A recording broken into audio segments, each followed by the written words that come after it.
अब हम इस प्रोजेक्ट को सेव करते हैं इसी कंडीशन में, जैसे कि हमने ये इंपोर्ट की हुई है वीडियोस। कंट्रोल एस या कंट्रोल एस से भी सेव हो सकता है, बड़ी कॉमन सी की है, तमाम सॉफ्टवेयर में इसी तरह सेव होता है विंडोज़ के। और या यहाँ से आप जा सकते हैं, सेव एज भी कर सकते हैं तो प्रोजेक्ट की, अगर आपको कोई और वर्जन बनाना है। एनीवेज इसको फिलहाल सेव करते हैं, ट्यूटोरियल। ओके, WFV फॉर्मेट है इसका, विंडोज शेयर फिल्मोरा प्रो, पता नहीं पी से एनीवेज सेव हो गया। अब अगर हम इसको बंद करते हैं और हम एक और प्रोजेक्ट खोलते हैं, ये मैंने फिल्मोरा,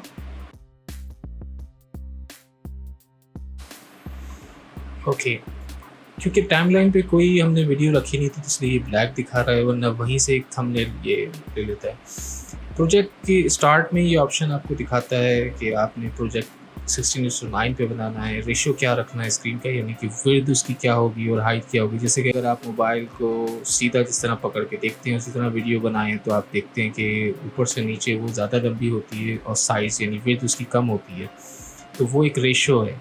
लेकिन अगर आप उसको हॉरिजॉन्टल पकड़ के बनाते हैं वीडियो तो वो 16:9 जैसा एक रेशियो होता है, यानी कि जो विड्थ है वो ज़्यादा होती है और हाइट कम होती है। तो ये नॉर्मल एक 16:9 जो है वो वाइड स्क्रीन ये फॉर्मेट है। इसी पे एक और प्रोजेक्ट क्रिएट करते हैं और अगर हम चाहें तो अपना पुराना प्रोजेक्ट भी यहाँ से खोल सकते हैं। एनीवेज नया प्रोजेक्ट बनाते हैं और दोबारा से वो फाइल सारी इंपोर्ट करते हैं और वो पड़ी है for edit guide stock footages, right. और ये क्योंकि डबल है तो इस दफ़ा इसको नहीं करते इंपोर्ट। ओके, अब इस प्रोजेक्ट को भी हम सेव कराते हैं, कंट्रोल एस, और इसको हम ट्यूटोरियल 1A कर देते हैं।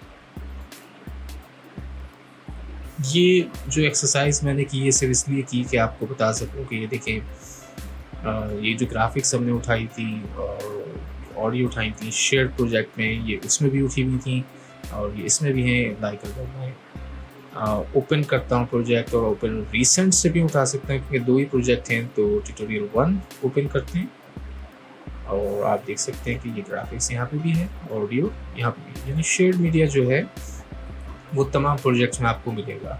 तो ऐसी चीज़ें, कुछ ट्रांजिशंस हैं, कोई ओवरलेज हैं, कोई म्यूज़िक्स हैं या कोई ग्राफिक्स हैं जो आप अपने हर प्रोजेक्ट में यूज़ करते हैं। जैसे अगर यूट्यूब के लिए करते हैं तो सब्सक्राइब का एक टिकर बनाया हुआ होता है, आपने अपने नाम का बनाया हुआ होता है, तो वो ग्राफिक्स आप जो है वो यहाँ शेयर्ड मीडिया में रख सकते हैं ताकि जब भी आप कोई नया प्रोजेक्ट बनाएं तो आपको आसानी हो, ये चीज़ें आपको पहले से मिल जाए। ये देखते हैं आर्काइव प्रोजेक्ट, ये इस काम आता है प्रोजेक्ट आर्काइविंग कि आप ये प्रोजेक्ट कहीं और मूव करना चाहते हैं with your video files and everything, तो आप यहाँ से आर्काइव कर सकते हैं।